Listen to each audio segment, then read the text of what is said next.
And today I am finally fulfilling my promise, which I made 2 videos ago. I will make the gentle lavender soap, which is one of my gentle olive oil soaps. And I will put the recipe, the screenshot of the recipe somewhere towards the end of the video. And also there will be a recipe in the description box. But even if you would like to use this recipe, which is a very nice recipe for making intricate designs, because it's a very slow moving recipe, I would suggest that you will still run it through the soap calculator yourself. Any recipe which you use from somebody, it's the best if you do your own calculations. Go through the soap calculator yourself and recalculate it. In my recipe,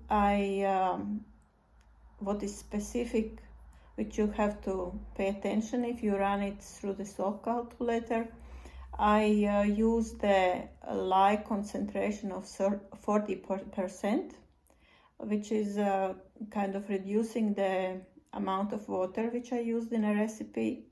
And that helps me not to have soap ash. and I rarely have soap ash. That it's not that I never have it, but I rarely have it. It comes with specific fragrances. If you use some essential oils, they somehow contribute to the soda ash appears on the top of the soap. And even with these recipes, even when you cut the soap, if it sits in your cupboard or your box or whatever, it can even form on outside of the soap. One of these culprits which I have caught over the years of making soap is the ylang ylang, which always contributes to soda ash trying to appear on your soap. And I don't remember what else was that. I know that if I make the high coconut oil, they also tend to ash more, but with my normal recipe and with this mild recipe, usually I don't get any soda ash unless I use some specific essential oils which produces the soda ash on a soap. And what else? And in a screenshot which you will see the numbers, all the numbers which are originally from the soap calculator, and then I crossed over some of the numbers and replaced them with the new ones because I use the citric acid in soap. And if you use the citric acid, for every 10 grams of citric acid, if you add to your water, you have to add 6 grams of the sodium hydroxide extra. That's why my numbers are the ones which are in soap calculator are crossed over, and I put the new number there with the calculation that I have also the citric acid. And the other number which is crossed out is water. That is crossed over because I also use the coconut milk. You will see in additions, you will see that I use the coconut milk in a soap. Coconut milk is some fat, but mainly water. So I reduce the amount of water which I used in a soap and add the coconut milk instead. So you will see these two numbers crossed out, and all the additions with the pencil are marked down there. And if you look at the description, then I will put just numbers as they are. I didn't put the things which are specific to this soap. It's just the basic recipe. And we will start with the lye water preparations. First I will add my sea salt.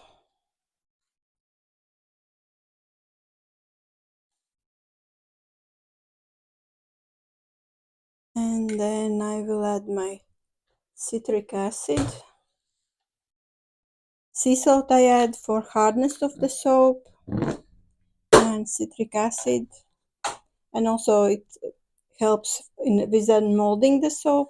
And citric acid is really good at reducing the soap scum, and also helping if your water is hard for soap to lather better. So it's win-win.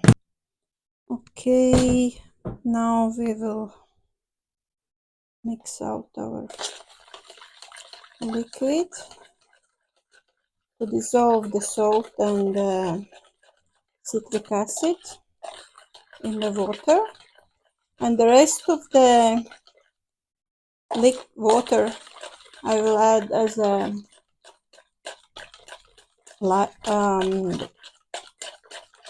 ice cubes. Ice cubes help. If you add the ice cubes, that helps to reduce the fumes when you add the lye, and also helps you to cool down your lye faster. Since I will start working with lye, I'm putting on my gloves to protect my hands, and also I will put on my glasses, my safety glasses, to protect my eyes. If something would come on your hands, it would burn, but you can wash it off easily. But eyes you definitely have to protect, because if you don't protect your eyes, you can get in a big trouble. Next is the ice. I don't put all the liquid as a water, so I am making almost a 50-50 lye solution, just a little more water than the lye, but I will add the coconut milk. You will see later. I will have 100 grams of coconut milk. You can see maybe that it's 260 grams of water and ice, but that's not so bad, because I am anyways reducing the amount of water. I calculate the soap. I use 40% lye concentration. I don't go for the full amount, which like the soap calculator suggests. Okay.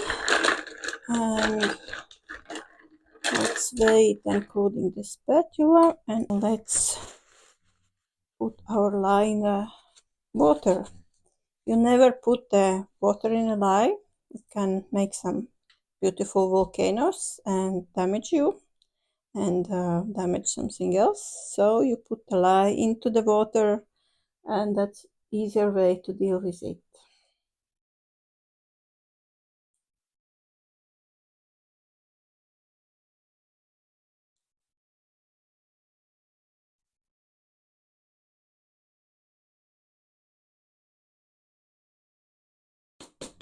Okay, lye is there and mixing out. Now you have to mix so everything dissolves.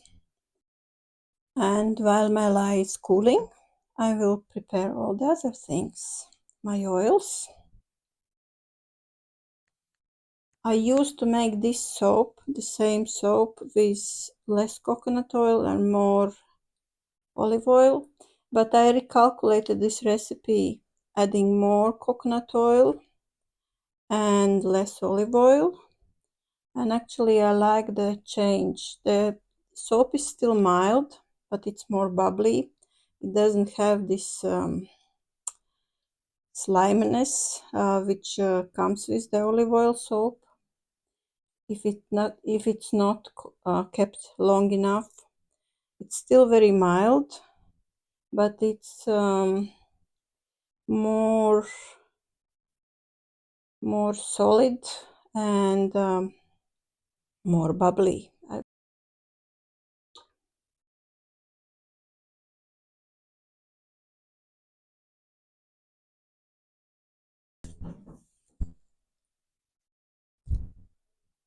That's my olive oil, and I am adding my coconut milk. This is one I like to buy, the organic coconut milk.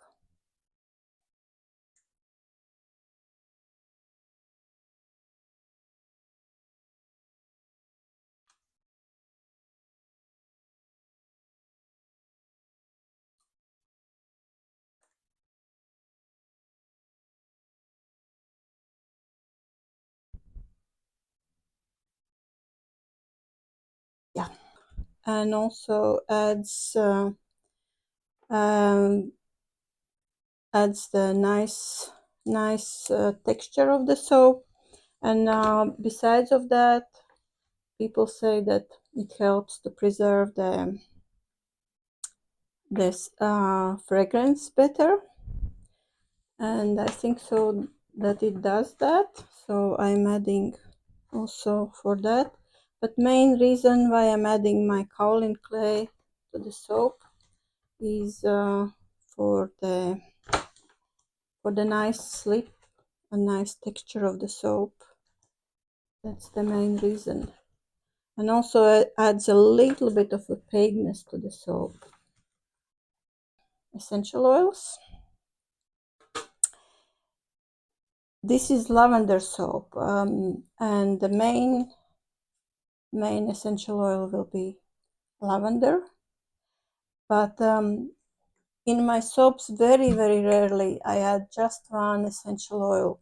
I like the fragrance better if there is at least some other fragrance than just one essential oil.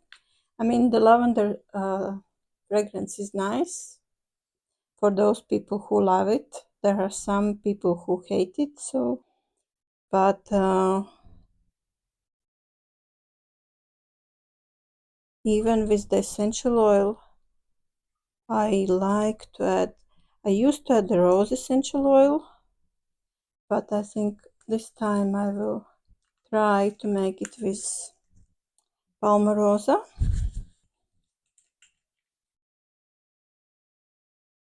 I'm not adding much, just a little bit.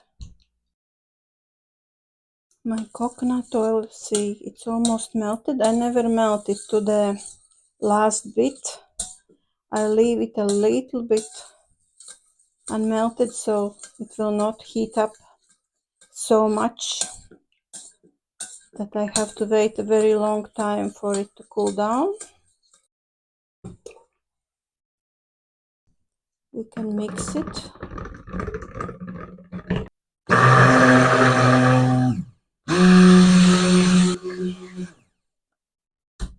So when it's pre-blended like that, it prevents little bits and pieces.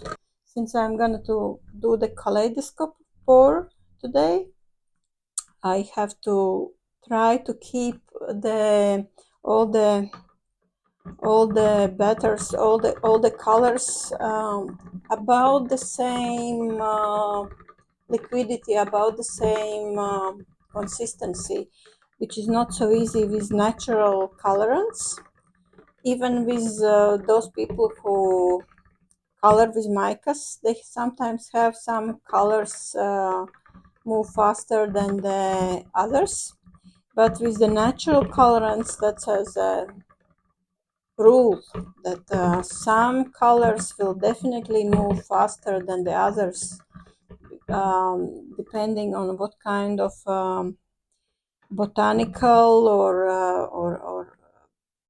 or herbal color you use. And let's add my live water.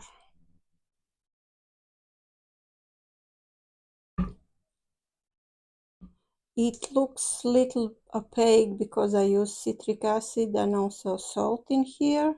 Otherwise it would look clear.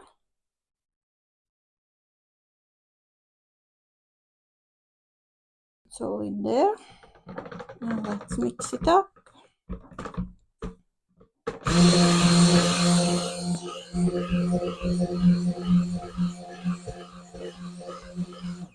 You can see that the color is changing. It means that it's starting to react, starting to emulsify.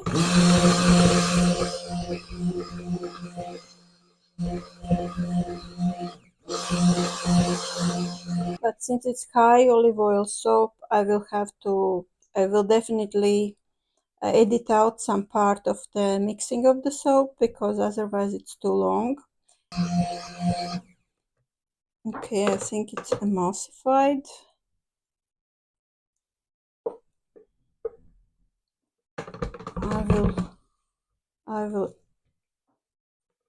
Maybe I will blend a little longer.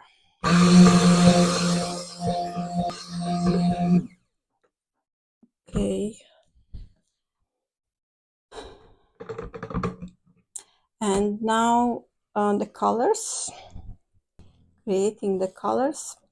For this soap, I already have the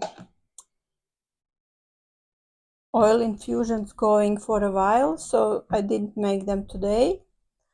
I have them from previous times. This is alkanite root in olive oil. This is spirulina in olive oil. And this is indigo powder, indigo root powder in olive oil. So they have been sitting here for quite a while. That's why I didn't make a video for making it.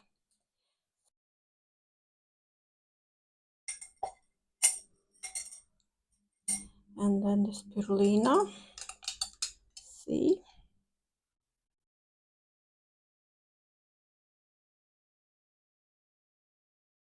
I think that's enough.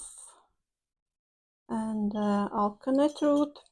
Right now it looks nice and red like cherry, but it will turn like grayish purplish. Enough colorant. And yeah, let's pour this in.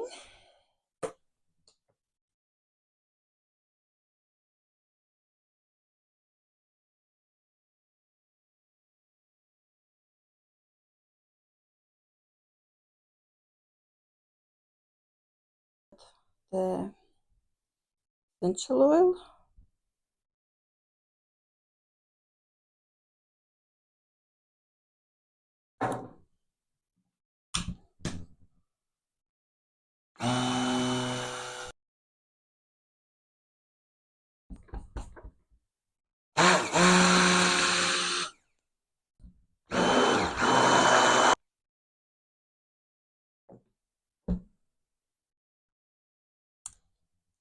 You will see how it morphs. I think that's it for blending. And let's pour. Our soap takes a very long time, you see.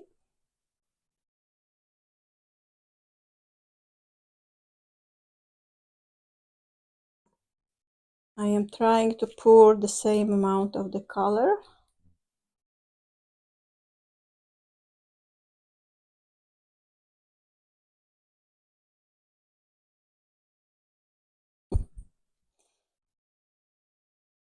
As per somebody's advice, I am trying to count the 3.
this out.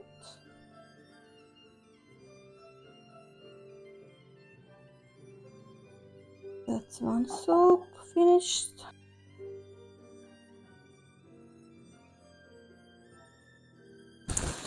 And so the beautiful soaps are done. I'm now only waiting, and we will unmold it tomorrow. So the first we need to cut the ends of unmold my kaleidoscope soaps, and cut the ends of it, and then measure for the length of the mold, and then I'm gonna to cut them like that and rearrange it in a mold. So, and here is the batter which I will make. It's prepared, the details. There are oils with kaolin clay and the coconut milk, and this is my live water with sea salt and with citric acid. But I didn't show you this batch because it's exactly the same as this batch.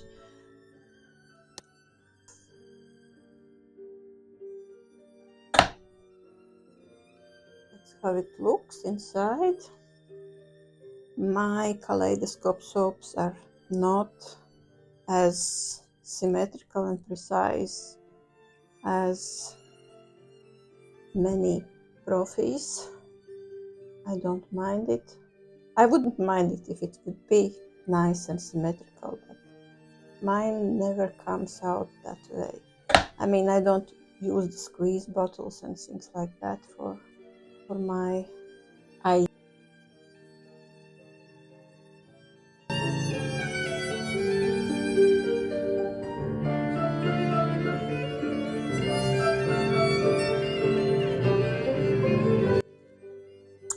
And the essential oil mix is already there. Glasses are sweating. Okay, a little mix here. The oils at the moment are quite cold because I didn't melt them, because the coconut oil was partially melted already, and this must be still quite warm because I didn't put it in a fridge and not such a long time has passed. See, this is 56 degrees and this is the room temperature. It's actually cooler than the room temperature, 26 degrees. So they have to even out, and all the coconut oil have to melt, and maybe that would be good if it would move a little faster, because then I can put the tops nicely on and don't need to blend for so long. Let's see how it works. I have never worked with such a temperature gap. I usually try to keep this even, but this case I will be happy not to have all the melting problems. We'll see. And I know that many soap makers who make this single color soap don't wait for live water to cool down completely.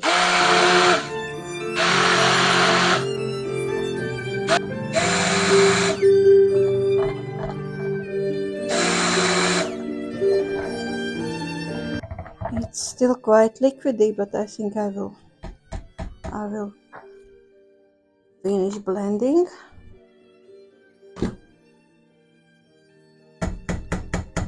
Now, not to pour too much, because I need to put the top on.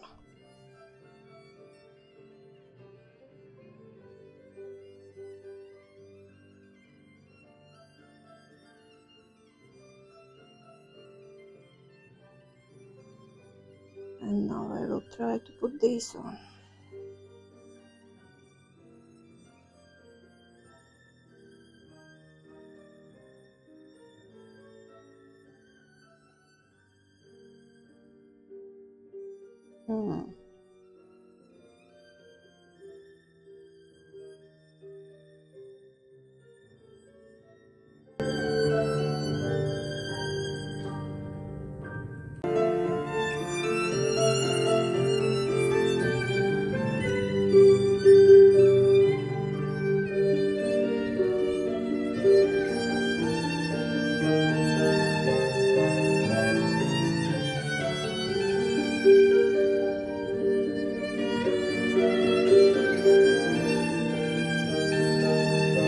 And now I'm cutting my soap. Let's see how it looks inside. It's still pretty soft. And I think this soap I will need to bevel, which I normally don't do. Okay, this end is like that. Looks cool. And look, cool. But I think I will have to bevel this soap because see, it's not coming through on this side. Beautiful.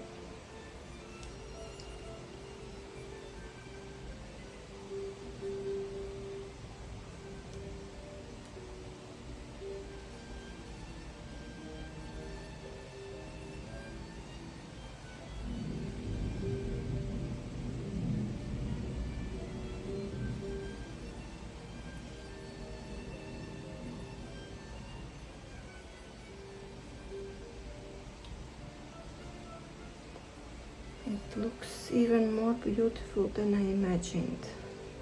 Doesn't matter what the pattern is inside these kaleidoscopes, it still makes a really cool soap.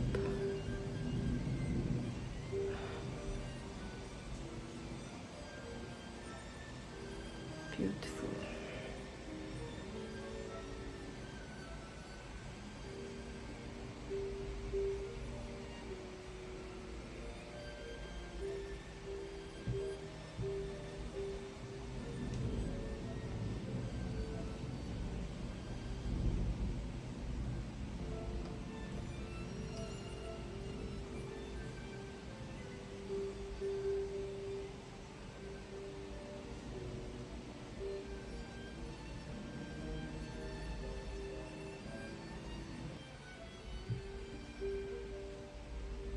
But then probably I have to do it a little bit differently.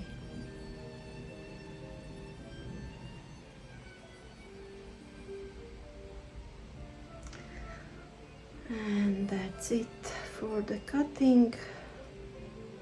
And I think I will clean up tomorrow or day after tomorrow. We'll see how it works, if I will have time. This soap is still quite soft.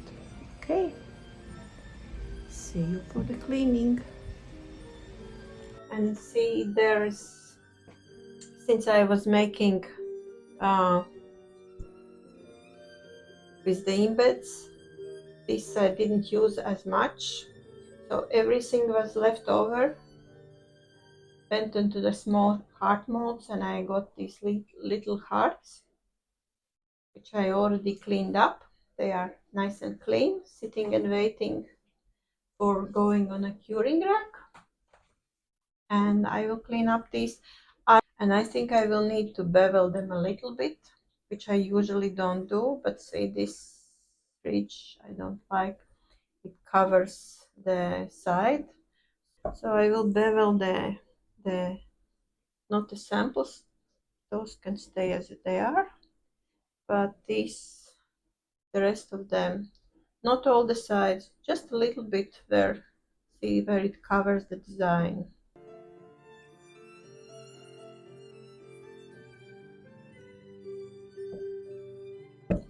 Just a little cleanup for design and not to have these sharp edges.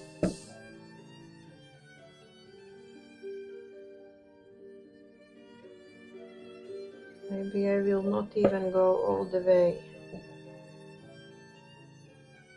Maybe one more go. Yes, I think that's it. I'll use my usual method of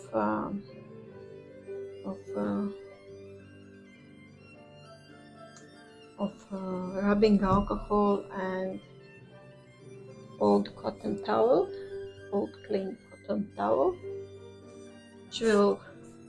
which will reduce the soap scrappy stuff a lot. Okay. Helps me to clean up the whole thing anyways. Make it nice. Also this beveled stuff, I haven't beveled it to the desk. You know, there's still somewhere thin layer of the white soap on the top, but as long as it really peeks out like here, I don't mind it.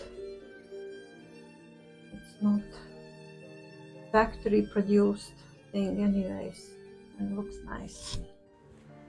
You can see me also making the same recipe soap in my other video. You can check that out. And if you want to try this recipe and you have any questions, you can post them in the comments below and I will happily answer it. This is a screenshot of the recipe. You can look at it, and then there will be one in description as well. And if you watched so far, then you probably like my video, so put a like and subscribe to the channel if you want to meet me again. And that's ciao ciao, see you later next time.